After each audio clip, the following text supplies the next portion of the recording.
सहारा देने के लिए धनराशि तो छोड़ दीजिए, कुछ शब्द भी उनके पास नहीं, शब्द भी नहीं है, धन भी नहीं है, कुछ भी नहीं। मानो हम लोग इनके रडार में है ही नहीं। बिहार का विकास हो या न हो, या बिहार जैसे पिछड़े राज्यों का विकास हो या नहीं हो, इसकी कोई चिंता नहीं। तो प्राइस राइज को लेकर जो आम आर्थिक स्थिति है, वर्तमान स्थिति, उसके मद्देनजर बनाया गया है बजट। चुनाव में जितना भाषण कर रहे थे उसको क्या भूल जाए। उस समय देश की आर्थिक स्थिति क्या थी उनको पता नहीं था, और जीत करके आएंगे तो कौन सी आर्थिक स्थिति उनको मिलेगी। तो कम से कम नीतियों की पहल तो होनी चाहिए थी। नीतियों में भी तो कोई खास पहल नहीं है। इस आर्थिक स्थिति से उबारने के लिए वो आए। आर्थिक स्थिति का रोना रोने के लिए लोगों ने वोट नहीं किया। जो इतना उछल करके लोग वोट कर रहे थे कि मानो इनके पास कोई जादू की छड़ी है, तो जादू की छड़ी तो छोड़ दीजिए, कोई सहानुभूति के शब्द भी नहीं, और कुछ भी नहीं कहा जा रहा था। कड़वी दवा तो कुछ भी नहीं है, न कड़वी है न मीठी है, दवा ही नहीं। ये आर्थिक स्थिति को सुधारने के लिए उनका मंत्र क्या है, उनके पास रोड मैप क्या है? रोड मैप की बात तो छोड़ दीजिए, कोई सिद्धांत का भी प्रतिपादन नहीं किया। उनका जो सबसे बड़ा सिद्धांत दिखा है वो यही दिखा है कि एफडीआई अब रक्षा के क्षेत्र में और इंश्योरेंस के क्षेत्र में ज़्यादा बढ़ावा दे।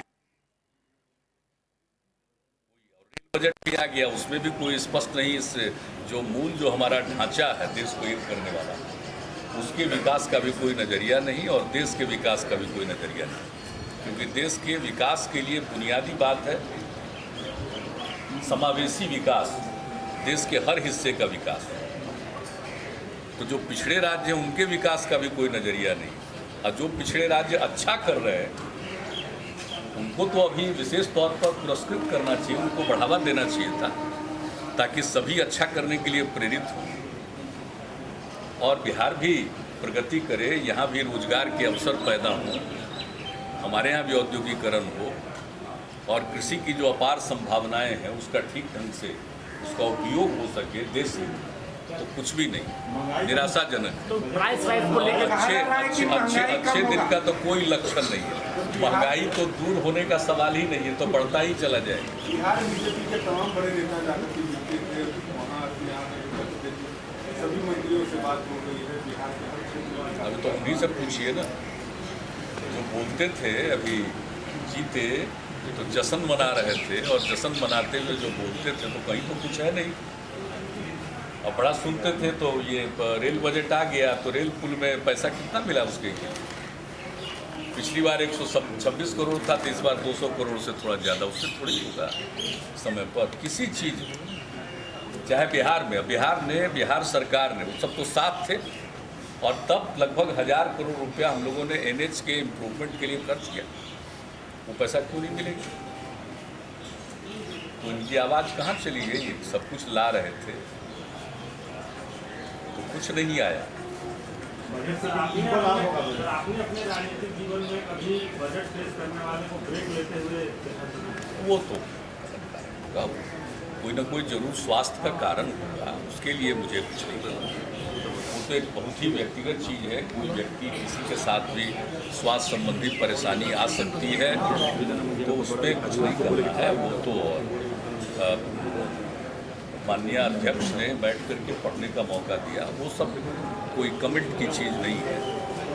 इसलिए कि कोई तत्काल तत्क्षण उस समय कोई अगर स्वास्थ्य की परेशानी होगी तो सबको देखना चाहिए, उस दृष्टिकोण से नहीं देखना चाहिए। इसमें कोई राजनीतिक बात यह नहीं। Thank you. बजट जो पेश हुआ है बिहार के संदर्भ में हम ये कह सकते हैं कि एक घोर निराशाजनक बजट है। घोर निराशा बजट की बात जब करते हैं तो बात सामने आती है कि जो हमारी गरीबी रही है, जिससे हम निजात पाना चाहा है, उसके लिए बिहार की जनता 1.25 करोड़ से ज़्यादा जनता हस्ताक्षर करके दिया। हम लोगों ने पटना और दिल्ली में रैलियां भी किया। रघुराज राजन कमेटी ने अनुशंसा भी किया कि बिहार को स्पेशल राज्य का दर्जा दिया जा सकता है। हम इस बजट में इसका भूवास भी नहीं देखा कि बिहार के बारे में क्या सोच रहे हैं स्पेशल पैकेज देने के लिए या विशेष राज्य दर्जा देने के लिए। तो यहीं से परिलक्षित होता है कि हमारे हितों के प्रति वो सचेत नहीं है, संवेदनशील नहीं है।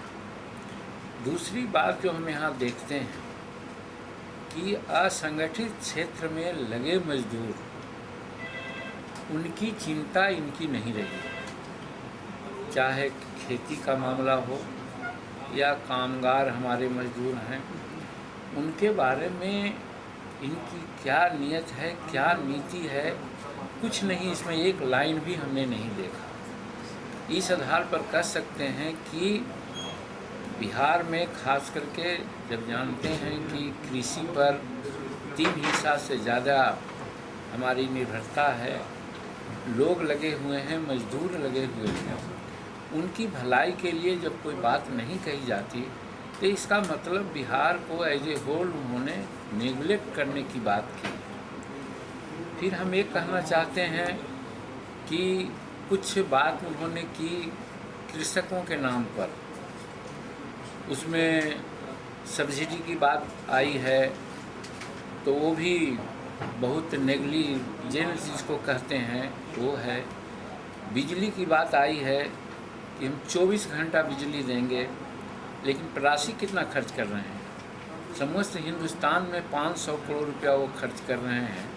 तो 500 रुपया करोड़ 100 करोड़ खर्च के वो क्या 24 घंटा बिजली दे सकेंगे? ये संभव है? और अगर ये संभव नहीं है तो इस बजट को हम क्या कर सकते हैं कि एक असत्य का पुलिंदा है। फिर हमने देखा एक आइटम कि बेटी बचाओ, कि बेटी पढ़ाओ, उसकी बात उन्होंने की है। 1.25 अरब हमारी आबादी है समूचे हिंदुस्तान की, उसमें उसके लिए उन्होंने 500 करोड़ रुपया उन्होंने दिया है। ये भी क्या है? ये तो एक क्रूर मजाक है बेटियों के साथ और लोगों के साथ। उस संदर्भ में हम बिहार के लोग भी हैं। दूसरी बात इसमें कहना है कि ऐसे तो देश ही एज ए होल विषमताओं से, क्षेत्रीय विषमताओं से भरा पड़ा है, लेकिन हमारा बिहार भी कहीं नदी किनारे है तो कहीं जल प्लावन है तो कहीं सुखाड़ है। उसके लिए कोई उनके पास ठोस आधार हो, कोई योजना हो, इसमें हमने नहीं देखा। कोसी की त्रासदी से हम लोग सब वाकिफ़ हैं, कितनी बड़ी बड़ी बातें हुई है, कितना हम लोगों को वर्ल्ड बैंक से माननीय पूर्व मुख्यमंत्री नीतीश कुमार जी ने लेकर के प्रयास किया रिहेबिलिटेट करने का, लेकिन भारत सरकार ने उसके लिए कोई योजना नहीं बनाई। और आज कोसी अंतर्राष्ट्रीय स्थिति में आ गई है। जब तक नेपाल से हम उसके बारे में कुछ बात न करेंगे, जो सेंट्रल गवर्नमेंट को चाहिए था बजट में इसका प्रोविज़न और नीति निर्धारण की बात होनी चाहिए थी, सो उन्होंने नहीं किया। फिर उसी प्रकार से नदियों की जोड़ने की बात तो करते हैं, लेकिन किस प्रकार से नदियों की जोड़ करके बिहार में, जैसे हमारे सोन नदी से फल्गु है, पैमार है, ढालर है, तिलैया है, ये सब नदी को ये जोड़ा जाता तो दक्षिणी बिहार जो सुखाल का इलाका है उसमें हम लोग कम से कम कुछ आशा व्यक्त कर सकते थे। तो इस माने में भी हम कह सकते हैं कि हमारे लिए निराशाजनक है। शिक्षा के बारे में हमने जो अभी जाना है बहुत कोई खास बात नहीं उन्होंने की है। आज बिहार से छोटा छोटा राज्य जिसकी जनसंख्या क्षेत्रफल छोटा है, लेकिन वहाँ 10-12 सेंट्रल विद्यालय हैं, विश्वविद्यालय हैं। हमारे के यहाँ किसी प्रकार से 2 सेंट्रल विश्वविद्यालय की बात उन्होंने की है, वो भी उसका अलॉटमेंट, जबकि एक सेंट्रल विद्यालय के लिए 500 करोड़ 400 करोड़ की आवश्यकता थी और उसी में 2 विश्वविद्यालय की बात उन्होंने की है, उसमें 100 करोड़ रुपया उन्होंने राशि दी है। तो कहने का मतलब उसके बारे में भी उनकी क्या योजना थी बताना चाहिए था। और अधिक से अधिक हमारा सेंट्रल यूनिवर्सिटी की बात अगर करते तो हम समझते कि हाँ शिक्षा के बारे में उन्होंने की है। और रही बात कि यहाँ पर जो महिलाएं हैं यूथ हैं, हमारे यूथ आज बेरोज़गार हैं, आज दूसरे रास्ते पर जा रहे हैं। अगर हम बेरोज़गारों को एक नीति के तहत उनको हम रिहेबिलिटेट करने का प्रयास नहीं करेंगे तो स्वाभाविक है कि वे लोग कुछ गलत रास्ता चुन सकते हैं। तो एक तरफ वो कहते हैं कि नक्सलाइटों से हम हार्ड रूप में डील करेंगे, तो दूसरी तरफ जो हमारी नीति है, बिहार सरकार की नीति रही भी है कि हम विकास के कार्य देख करके, नियोजन देख करके हम इस मुद्दा से हम निजात पा सकते हैं, उस ओर तो उन्होंने ध्यान दिया नहीं। तो सिर्फ गोली चला के हमारे लोगों को मारेंगे, उससे हमारा निजात भी हो जाएगा। तो कहने का मतलब सभी दृष्टिकोण से हम देखते हैं कि ये जो बजट है हमारे बिहार के लिए छलावा है, और यदि कुछ करने की बात भी उन्होंने की है तो हम कह सकते हैं कि ऊँट के मुंह में जीरा का फोरन के बराबर है। यही हमारा रिएक्शन है। आपने 2 बार मिला था, मुलाकात की थी और मांग भी की थी बिहार के विकास के लिए, कुछ असर दिख रहा है? उनकी कोई चर्चाएं यहाँ पर नहीं हुई। बिजली के क्षेत्र में चाहे बाढ़ का मामला हो, नबीनगर का मामला हो, कांटी थर्मल पावर का मामला हो या बरौनी का मामला हो, उसके मॉडर्नाइजेशन, उसके संबंध में क्या उनकी नीति है जिसके तहत हमको आज कम से कम बिहार में 4000 मेगावाट बिजली की आवश्यकता है। हम अपने स्तर से अभी 2000 से 2500 मेगावाट बिजली तैयार करने की बात की है और आगे हम बढ़ना चाहते हैं। इसमें केंद्र सरकार यदि हमको मदद करती तो निश्चित रूप में हम बिजली के सेक्टर में हम आगे बढ़ सकते थे। उस संबंध में यहाँ पर कोई नहीं है। हमारी एक से एक सिंचाई योजना है, बड़ी बड़ी सिंचाई योजना है, उसको कैसे वो पूरा करेंगे उसके बारे में उन्होंने कुछ नहीं कहा, जिसकी चर्चा पहले हम नदियों को जोड़ने से संबंध में कहा, या उत्तरी कोयल का मामला हो या फिर और योजना हमारी है उसके बारे में उन्होंने कहा। तो इस तरह से हम कह सकते हैं कि और जो मांग करके हम उनको मांग किया था मुख्य प्राइम मिनिस्टर से, हम सोचते थे कि लगता है कि इसमें कुछ प्रोविज़न होगा। जैसे NH उनका है, उसका मेंटेनेंस और बनाना उनका काम है, लेकिन चूँकि स्थिति यहाँ ख़राब हो गई थी NH का, उस समय की सरकार नहीं देख रही थी, तो हमारे पूर्ववर्ती मुख्यमंत्री नीतीश कुमार जी ने 1000 करोड़ रुपया दे करके उन सड़कों की मरम्मती किया। आज 3 वर्ष हो गया, आज उसकी राशि हमको मिलती तो हम बिहार को आगे बढ़ा सकते थे। इसके लिए उनसे मांग किया, उन्होंने नहीं दिया। फिर जब ये झारखंड और बिहार का बंटवारा हो रहा था, उस समय बात कही गई थी कि आपको 400 करोड़ प्रति साल के हिसाब से हम देंगे। आज 2010 के बाद 2000 के बाद आज 14 में हम लोग हैं, मात्र हमको 10,000 करोड़ या 11,000 करोड़ रुपया मिला है। उसमें भी अभी हमको 20,000 करोड़ रुपया मिलना चाहिए था, उसकी चर्चा भी नहीं आई है। फिर हमारा जो टैक्स स्ट्रक्चर है जिसमें हमारी उसमें भागता है, उसको भी वो नहीं दे पा रहे हैं। और बिजली के नाम पर, ये सब के नाम पर बहुत कोशिश करके वो बिहार में उन्होंने कोल लिंक दिया है, नहीं तो हम लोग अनेकों कोल लिंक मांगते रहे हैं, तो कोल डंप की बात करते हैं। तो इस तरह से हम कह सकते हैं कि हमारे बिहार के अपेक्षा की उपेक्षा की गई है और इससे बिहार का काम सधने वाला नहीं है।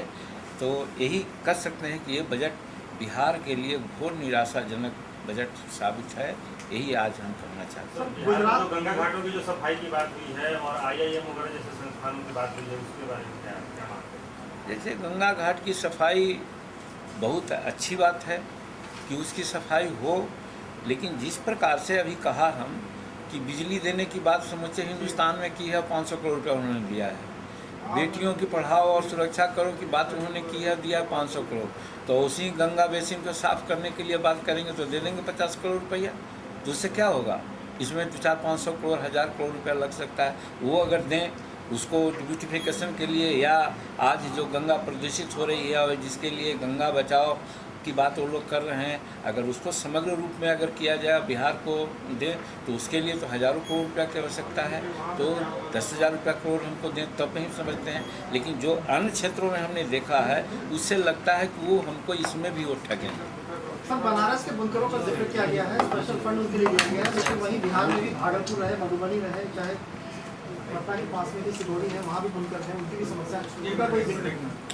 हम तो इसीलिए तो कहा कि हर क्षेत्र में हमारा उपेक्षा की गई है, और चाहे बुनकर का मामला हो, असंगठित मजदूर का मामला हो, खेतीहर मजदूर का मामला हो, उनके बारे में उनके दिल में कोई सोच और कोई इमेजिन नहीं है। आप भागलपुर कह ही सकते हैं, बिहार शरीफ कह सकते हैं, गया जो मानपुर है उसको कानपुर कहा जाता है, वहाँ के बुनकरों की हालत भी बहुत ख़राब है, जिसके लिए हम राज्य स्तर पर सारे काम करने का प्रयास कर रहे हैं। लेकिन अगर जो हमारी राशि ड्यू थी वहाँ अगर वो भी दे पाते तो हम उनके लिए कुछ कर पाते। तो कहने का गरज है कि हर क्षेत्र में हम तो यही कह सकते हैं कि हर क्षेत्र में हमारे बिहार के लिए निराशा ही निराशा इस बजट से प्राप्त है। कल्याणकारी योजना चलाई जा रही है। जो पूर्व मुख्यमंत्री जो गिरिराज सिंह थे